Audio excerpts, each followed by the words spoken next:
This is all about propagating fuchsias. Fuchsias come in three main flower types: singles, semi-doubles and doubles, with over 100 species. There are lots more hybrids however, nearly all can be propagated in the same way, and that's by taking cuttings. Cuttings are best taken in spring to early summer, although you can take them later than that as long as the weather's still warm.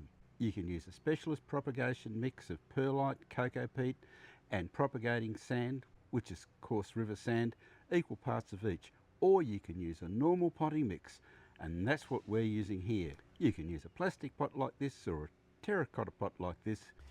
When you're taking cuttings, don't worry too much about the flowering stems or non-flowering stems.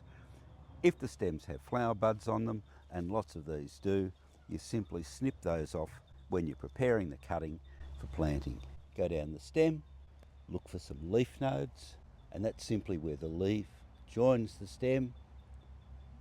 You can take your cutting just below the leaf node, and that's not a bad length for a cutting. Same with the ones that are the flowering stems. All you need to do with these is pinch out these flower buds when you're preparing the cutting. Preparation of the cuttings involves removing all of this lower foliage, and you can do that fairly simply just by pinching it off, and we keep going all the way up the stem, especially making sure that we remove any flower buds. We can also trim up some of this foliage just by cutting it back, and this is to reduce transpiration in the plant. And we've got one little flower bud right up the top. We take that out as well, and there's our cutting. Now we need to trim them to just below a node. After that, we're ready to pot them up, or almost. We're going to use a hormone rooting liquid, these, because that will improve the strike rate. So now we're dipping the cuttings into the hormone rooting liquid,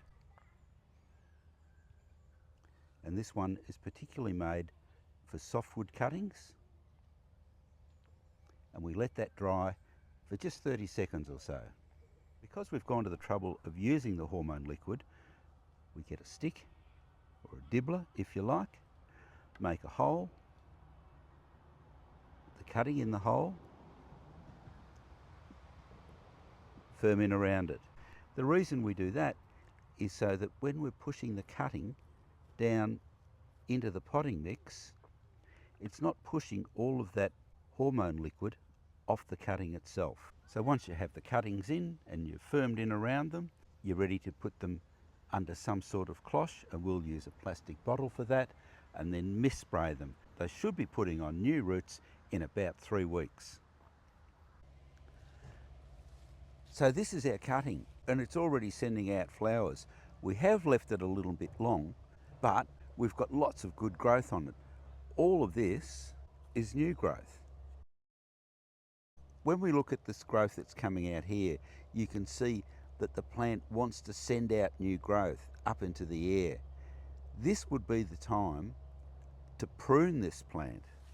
So if you're prepared to forego the flowers, what we would do now would be to prune it back, probably to here, or even further, right back to here, and that way you're going to get a plant with good bushy growth. So this material here that we've just pruned away, what do you do with this? Well, you can make another cutting. You'll be wanting to pinch out the flowers. Again, you'll be looking at stripping all of this foliage off, and we'll go all the way down to there. We'll take it back until we've just got a few leaves at the top. We can snip these off to reduce transpiration. We can look along the stem to a leaf node, that's here. And this is important, so let's take a closer look. You can see on the stem here that these are where the leaves were attached. So that is the leaf node. You need to take your cutting from just below that leaf node. So we trim that off there. The reason for this is because just where those nodes are is where the plant will send out the new roots from. So we don't want to leave any material below that bottom node. So there we have it, that we could pot up and it will grow as well. Here's another cutting that we've taken off a different fuchsia at around about the same time. The flower's different, the foliage is different, but the cutting is taken in exactly the same way. There are lots of different types of fuchsias, some suited to hanging baskets, some upright that will grow well in the garden, and lots of different flower forms and colours as well. Subscribe to the YouTube channel for regular updates on propagating a whole range of garden plants, including azaleas. And as always, good luck with your gardening.